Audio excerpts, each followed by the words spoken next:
pate kuishi kwa utulivu na amani, ndivyo alivyosema. Kwa hiyo sasa pia tutasali kwa ajili ya kutuombea, kwa ajili ya kuwaombea wale wanaotutawala. Hapa amesema wafalme. Kwa ina maana kwamba kwa upande wa serikali, kwa upande wa serikali ukianzia ngazi ya juu kabisa tangu rais na wote huko mpaka si mawaziri, wakuu wa mikoa, wilaya nini, mpaka unashuka chini kabisa mpaka kwenye wa vijiji huko, vijiji au mitaa. Hao ni viongozi ambao wanao tutawala. Na hao tumeambiwa kwamba hatuna budi kuwaombea ili tuishi kwa utulivu na amani. Kwa hiyo na hao pia tunawaombea. Sasa mara hii unaangalia juu na mikono yako umefanya nini, na mikono yako umeinua juu, na mnaiangalieni huko mikono yako umeinua juu. Juu kabisa. Na ukiwa unaangalia huko juu kwa Mwenyezi, tukiwaombea viongozi wetu wanaotutawala ili tuweze kuishi kwa utulivu na amani, ndivyo mwandishi anavyotutaka. Na tutasali sala hiyo hiyo ya Baba yetu. Baba yetu uliye mbinguni, ulitukuzwe, ufalme wako ufike, utakalo lifanyike duniani kama mbinguni. Utupe leo mkate wetu wa kila siku, utusamee makosa yetu kama tunavyowasamee na sisi waliotukosea, usitutie katika kishawishi, lakini utuokoe maovuni. Amina. Asanteni watoto, naomba sasa mketi.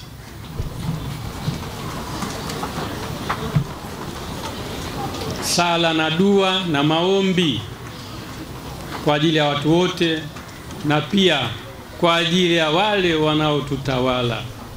Ni matumaini yangu kwamba Mwenyezi Mungu amesikiliza sala zetu sisi watoto ambao ni wanyofu, na atatujalia kile ambacho tunachokitamani, yaani hali ya utulivu na amani katika nchi yetu.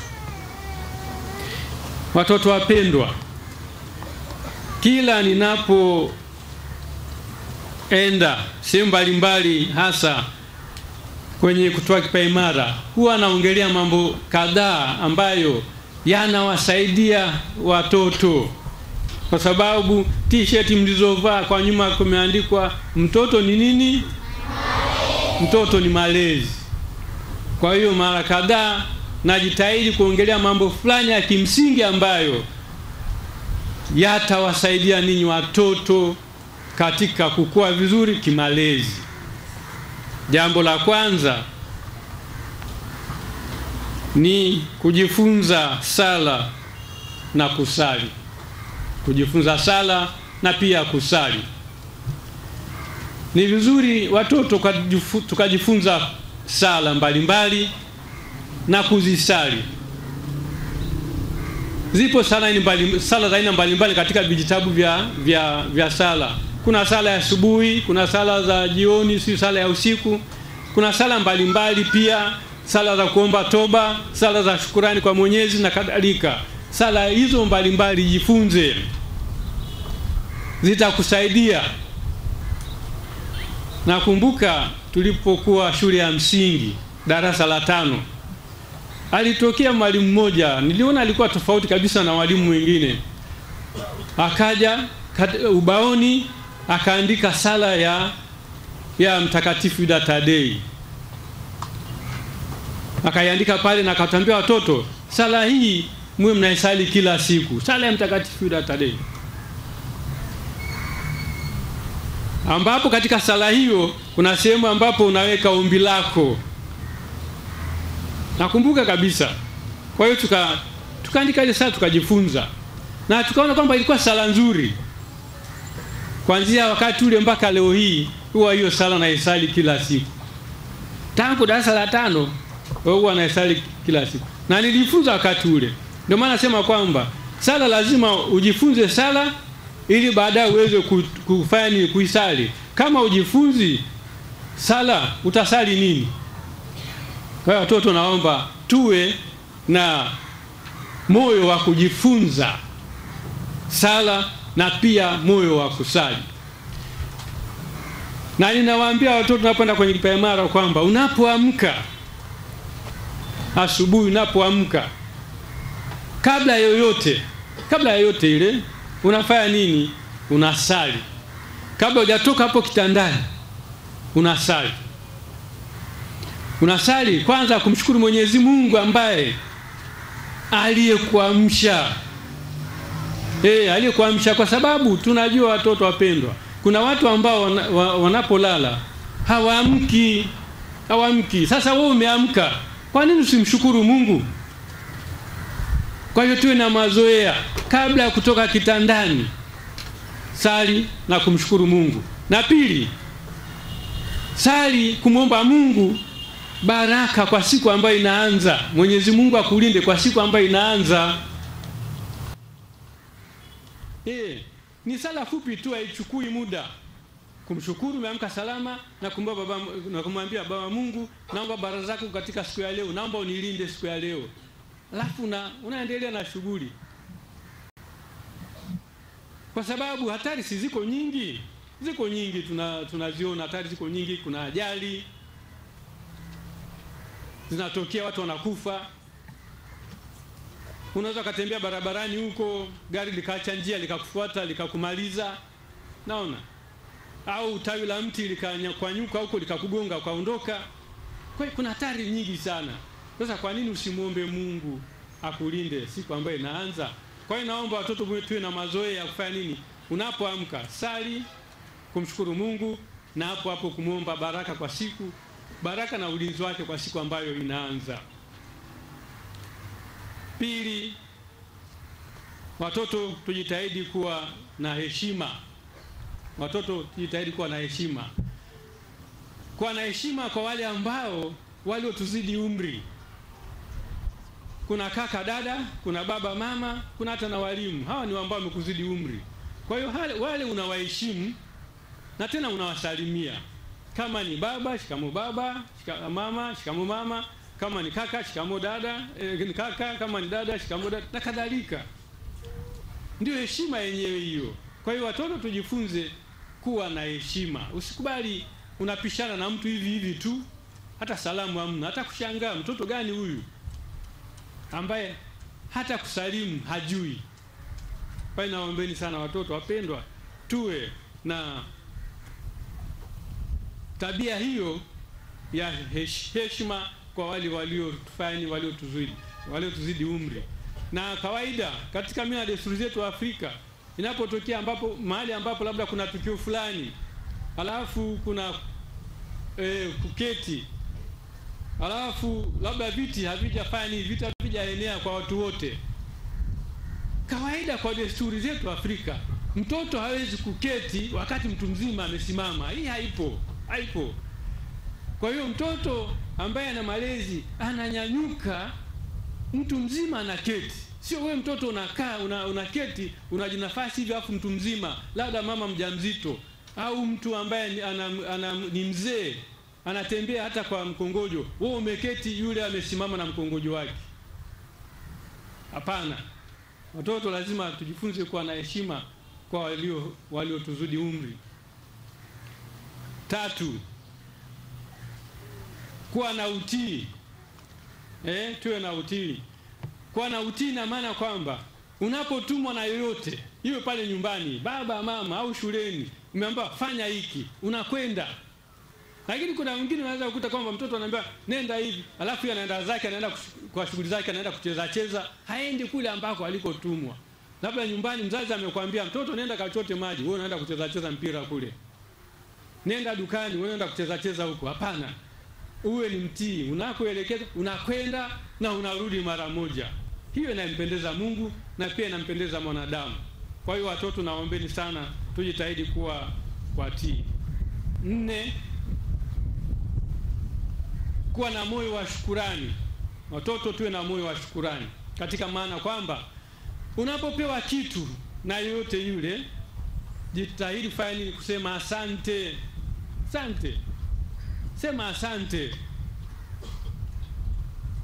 inapendeza, na yule aliyekupatia hicho kitu anakuwa na furaha, naona kwamba huyu mtoto kwa kweli ameshukuru.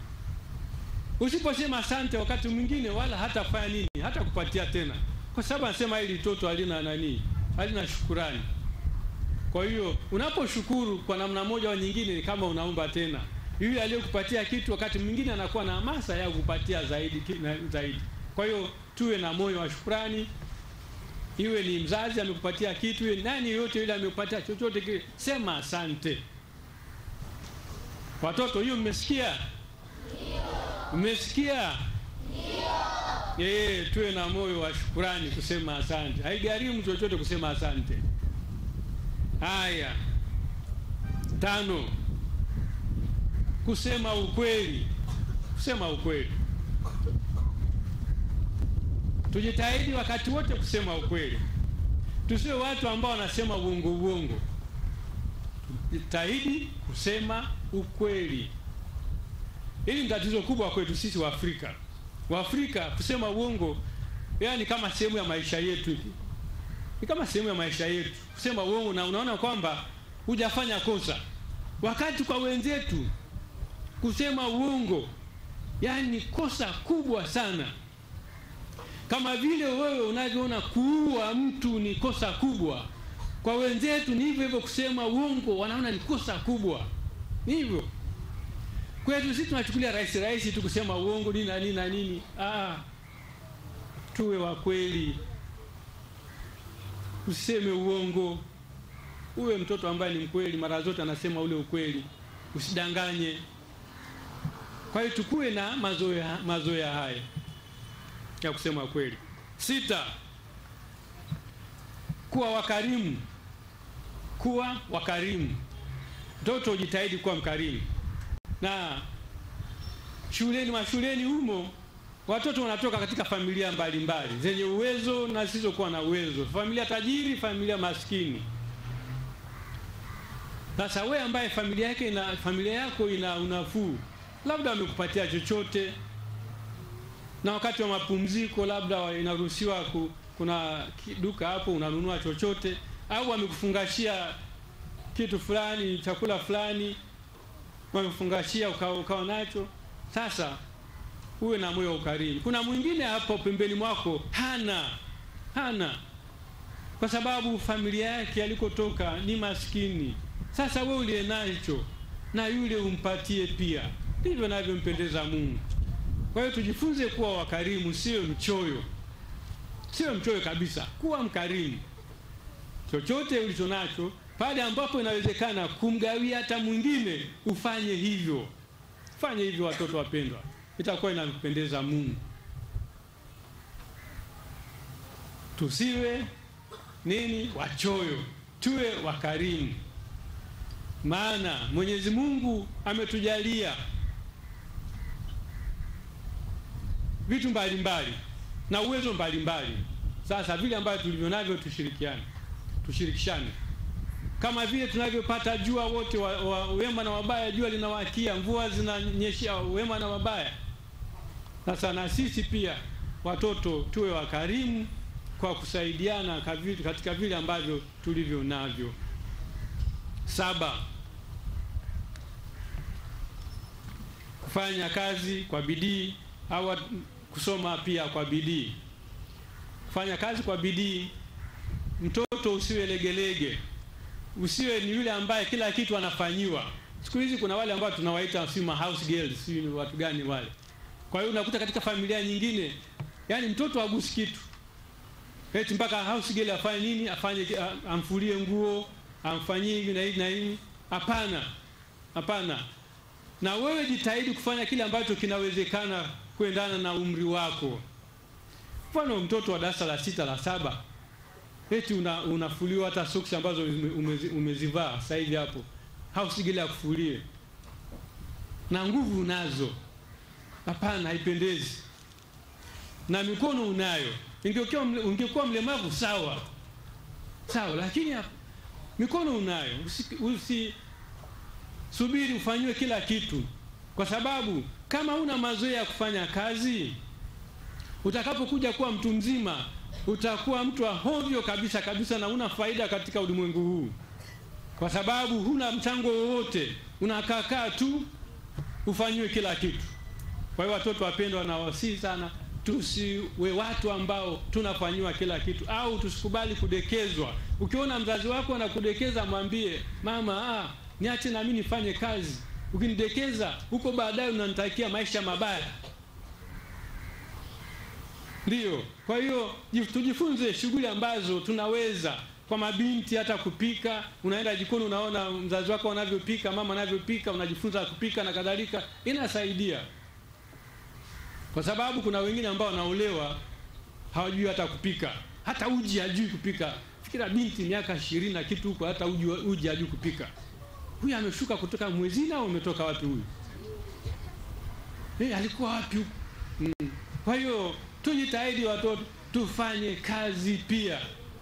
Usikae tu hivi hivi, tuwajibike. Na mashuleni pia tufanye nini? Tusome kwa bidii. Usikubali kupoteza muda. Soma kwa bidii kabisa kabisa. Na pia hapa nisije nikasahau mambo ya shuleni. Shuleni watoto wapendwa, kuna kipindi cha dini. Tunashukuru serikali ambayo imeruhusu kuwepo na vipindi vya dini. Sasa watoto wapendwa, naomba shuleni kwako inapotokea kipindi cha dini, uende kwenye hicho kipindi cha dini. Kuna wengine utakuta kwamba wanakimbizana huko, hawaendi, wanaenda kucheza waendi katika hicho kipindi cha dini. Hii sio vizuri. Na katika darasa lako kama ni kipindi cha dini, unamjua fulani ni Mkatoliki, shike mkono, twende kwenye kipindi cha dini. Shike mkono kabisa, usimwache, twende kwenye kipindi cha dini. Kwa hiyo tujitahidi kabisa watoto wapendwa, tunapokuwa mashuleni, kile kipindi cha dini tushiriki vizuri kabisa kabisa. Tukishiriki, usimwache mwenzako, mshike mkono, twende. Ni fursa ambayo serikali imetupatia katika vipindi vya dini hivi. Kwa hiyo tutumie, inatusaidia kufahamu mambo ya imani, na pia inatusaidia kuendelea kukua vizuri kimaadili. 8, kutunza mali binafsi na mali za umma. Tuwe watoto ambao wanapenda kutunza mali mali yako na mali binafsi. Mali zako ni zile ambazo, kwa mfano kama nguo zako, madaftari yako, vyote ambavyo ulivyo navyo, ambavyo unaita vya kwangu, hivyo vitunze. Alafu kuna nyingine ambavyo ni vya umma, vya wengine, na hivyo pia uvitunze. Usitumie ovyo ovyo. Ujijengee tabia ya kutunza, kwa sababu utakapokuwa mtu mzima, kama hujajijengea tabia ya kutunza vitu, utakuwa unaharibu na kutumia vitu vibaya.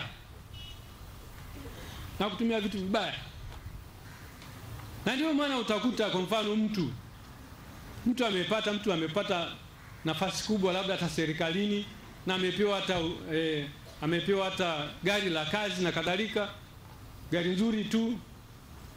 Alafu utakuta gari nzuri kama tunaita VX gari za namna hiyo, au mashangingi wanasema nini, gari za namna hiyo. Alafu kwa sababu hujapata malezi, utakuta kwamba ndio unatumia kwenda kusombea mkaa, kusombea mkaa, au kuweka huko mkaa na majani, kuweka huko mchanga, vitu namna hiyo. Si la kwako, ni la umma, unatumia vibaya. Lakini kama ulikuwa umepata malezi mazuri, huwezi kutumia namna ile. Kwa hiyo watoto, tutunze mali ambazo zetu binafsi, na pia tutunze mali ambazo ni za umma. Shuleni kule, vile vitu vya mali ya shule tunza vizuri. Sasa utakuta mwingine anaanza, watoto darasani huko anachukua jiwe, anaanza kukangua kwenye ukuta, anachora picha kwenye ukuta huko na kadhalika. Hapana, si hivyo. Tunza mali ya binafsi na mali ya umma. Na shuleni huko utakuta watu wanafunza bamiza milango tu, kwa sababu hamjui jinsi ya kufungua na kufunga milango. Watoto wengi hawajui jinsi ya kufungua wala kufunga milango. Wanafikiri kufungua mlango ni kushika kitasa alafu unasukuma mlango huko.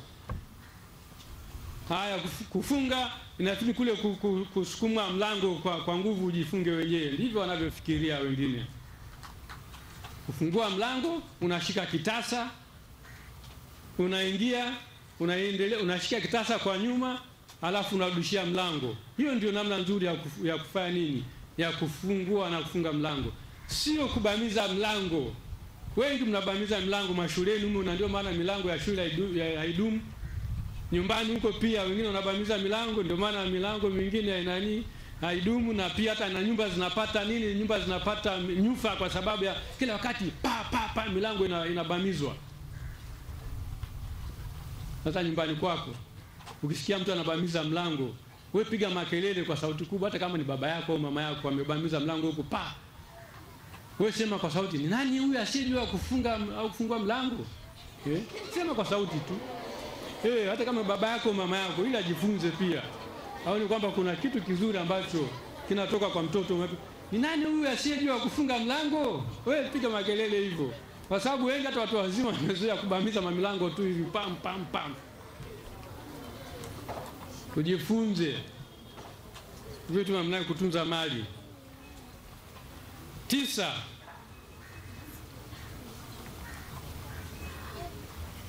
Hii ya 9 kabla sijaisema, labda niulize swali.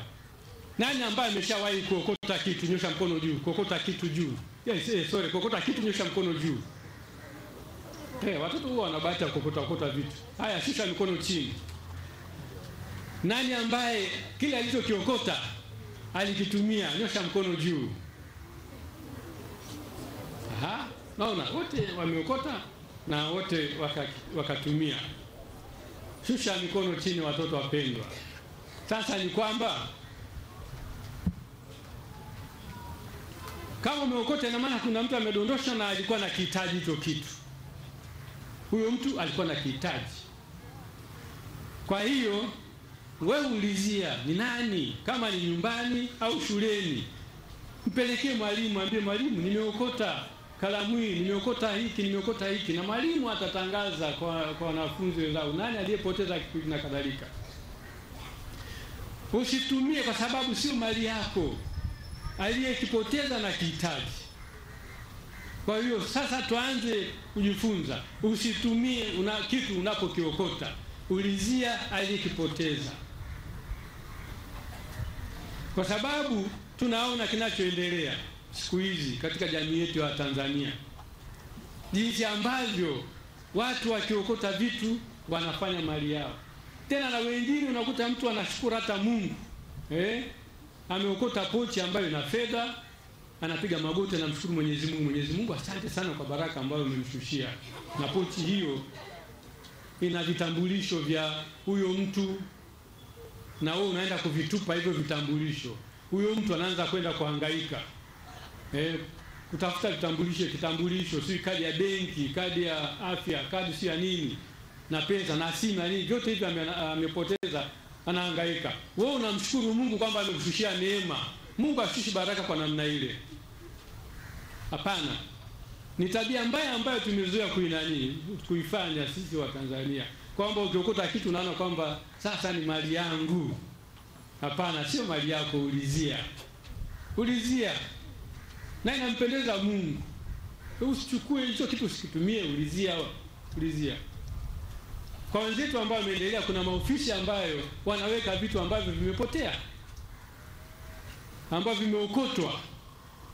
Na mtu anapookota kitu anapeleka moja kwa moja pale, wala chukui chochote mle ndani, na anatoa maelezo wapi na lini na wapi na muda gani. Na aliyepoteza anajua ofisi iko mahali fulani, naenda na anakuta kila kitu kiko vile. Sisi wa Tanzania, nani anaweza kufanya namna hiyo? Sisi tunaona baraka. Hata na wengine wanaenda hata kanisani kuomba misa. Ameokota pochi na fedha na vitambulisho na nini, anaenda kuomba misa. Mungu, nashukuru kwa baraka ulizomshijalia. Nani anakuambia Mungu anashusha baraka kwa mtindo ule? Nani alisema?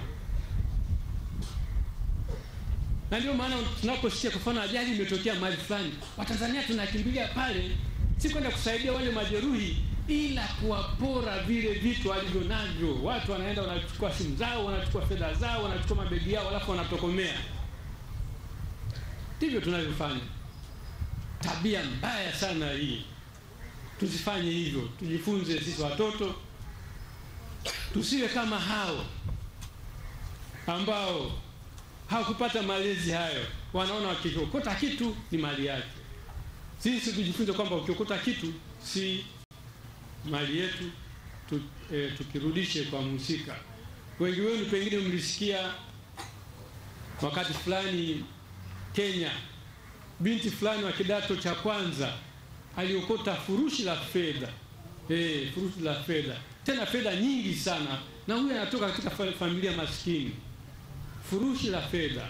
Alichofanya ni nini? Alienda polisi. Huyu binti alienda polisi na kukabidhi ile fungu la fedha, na polisi walimpenda na wakampa zawadi. Sema hii si kawaida, si kawaida, wakampa na zawadi. Sasa baba wa huyu binti aliposikia habari za alichofanya huyu binti, alisikitika sana. Huyu baba alisikitika sana, akaona huyu binti yake ni kama tahira. Sema anapeleka fedha kule, wakati sisi tuko maskini. Hiyo fedha ingetusaidia, tungeondokana na umaskini. Lakini yule binti alifanya kile ambacho kinachompendeza Mungu. Alifanya kile ambacho kinachompendeza Mungu. Kwa hiyo tujifunze kuwa hivyo. Ukiokota kitu si mali yako, ulizia, usikitumie, ulizia ile kipotea. 10, kutunza mazingira yetu. Popote pale ambapo napokuwepo, nyumbani, shuleni, uwe na tabia ya kutunza mazingira. Usitupe takataka ovyo ovyo. Kuna wengine wamezoea kutupa makaratasi ovyo ovyo, wanakunywa maji katika chupa, kimaliza na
tafuta mahali pa kwenda kutupa huo uchafu. Na sisi watoto wapenda tujifunze kufanya hivyo. Tupende mazingira yetu, tuwe watu ambao wanapenda usafi, sio kutupa uchafu kila mahali. 11,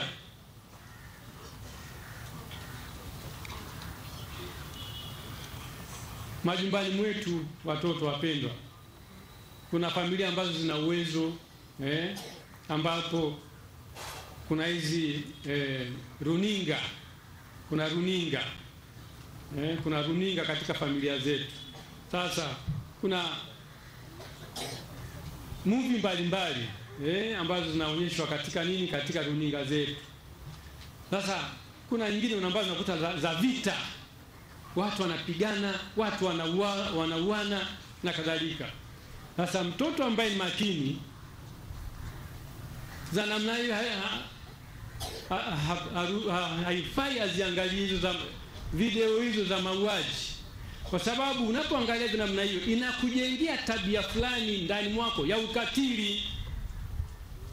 Kwa hiyo za namna hiyo siangalie, kwamba unaona watu wanapigana vita, watu wanarushana risasi, si na nini, unaangalia na furahia. Hapana, hiyo kabisa achana nazo, kwa sababu itakujengea tabia ya kufanya nini? Ya kuwa na uadui na wengine, tabia ya ukatili. Kwa hiyo hizo tusiangalie.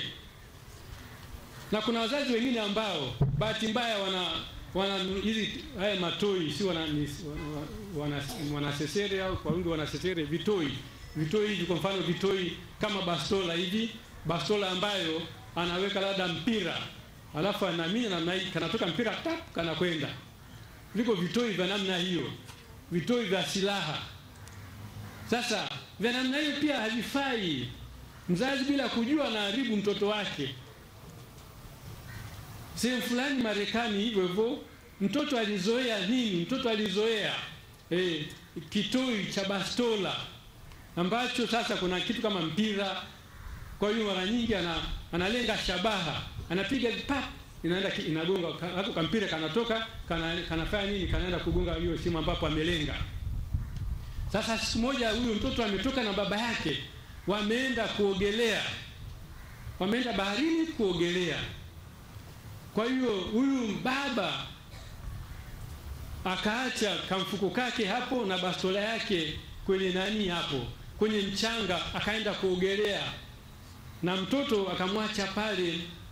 Mtoto akamwacha pale anacheza pale. Kitoto kile kilichukua bastola ile, yona kama nini, kama ile toi ambayo amezoea kufanya nini, kutumia kule nyumbani. Kwa hiyo akachukua ile bastola, alafu akafanya nini, akamlenga baba yake kule, na akaminya pale ta, na kwa kweli risasi katoka, akamulia baba yake kule majini. Naona si ameshazoea hicho kitoi cha bastola kulenga shabaha. Kwa hiyo hatari sana kwa wazazi kuwapatia watoto hao wanasesere au si vitoi ambavyo ni vya silaha. Ni hatari sana, unamjengea mtoto tabia mbaya, baadaye utakuja kujuta. Kwa hiyo na sisi tusikubali kutumia hivi vitoi ambavyo ni vya silaha ambavyo wala tutakusaidia. Haya 13 au 12 sijui 12 nadhani. Kuepuka michezo ya hatari. Faida watoto wana michezo ya hatari sana. Michezo watoto ambao wanaocheza ni hatari sana, lakini kimsingi kwa kweli ni Mungu kwa kweli anayelinda watoto. Kwa sababu watoto wana michezo ya hatari sana. Unaweza kukuta watoto wanafanya nini, wanapangana, wengine wanakaa kule, wengine wanakaa huko. Alafu wanachukua mawe. Kwanza kurushiana mawe, tena mawe sio mawe magumu yale. Mnarushiana mawe. Lakini Mungu anaepusha. Lakini ile ambayo nalomrushia mwenzako likimkuta linamjeruhi vibaya sana. Haya, kuna sehemu fulani wewe kuona kwenye vijijini, sehemu fulani kuna kilima kirefu, watoto wanamwaga maji kwenye kile kilima, wanamwaga maji, alafu wanateleza pale kwenye kile kilima, wanateleza mpaka bondeni kule. Tena wanateleza kwa makalio yao, sio kwamba wamekaa kwenye, ila kwa makalio yao kwenye kile kilima hivi, anateleza mpaka bondeni kule. Sasa hapo hicho kwenye kilima huko, kama kuna kinini, kama kuna kitu kama kamsumari ama kama kijiti ama kijiwe, ile speed iliyotoka naye huko juu kakutana nacho mahali, si kinakumaliza, kinakuchana. Lakini Mungu kwa kweli anatulinda. Mungu analinda sana watoto, kwa sababu watoto wana michezo ya hatari sana. Ya hatari sana. Na kule kutokujua kwenu kwa kweli ndio ambacho Mungu anachofanya kuwalinda watoto. Vinginevyo watoto wangekuwa wanaumia sana, kwa sababu michezo ya watoto ni hatari sana. Pale ambapo inapowezekana kukwepa michezo ya hatari, fanya hivyo kwa kweli. Ile michezo ambayo kwamba huyu ni hatari kwangu mimi ama hatari kwa mwingine, huyo acha kabisa. Basi watoto wapendwa, nisiseme zaidi. Naomba myazingatie hayo ambayo niliyosema, myazingatie kwa umakini. Katika Injili tulisikia Kristo anawaambia wale wafuasi wake, nimepewa mamlaka yote mbinguni na duniani, basi enendeni mkawafanye mataifa yote kuwa wanafunzi, mkiwabatiza kwa jina la Baba na la Mwana na la Roho Mtakatifu, na kuwafundisha kuyashika yote niliyoamuru ninyi. nami niko pamoja nanyi hata ukamilifu wa dahari.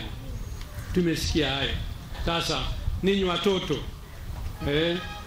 mfanye nini? Muishi hayo mafundisho ya Kristo. Sisi tumeshabatizwa, basi tumshuhudie Kristo katika maisha yetu kwa kuishi maisha ambayo ni mazuri. Hapo tunakuwa nani? Tunakuwa wamisionari.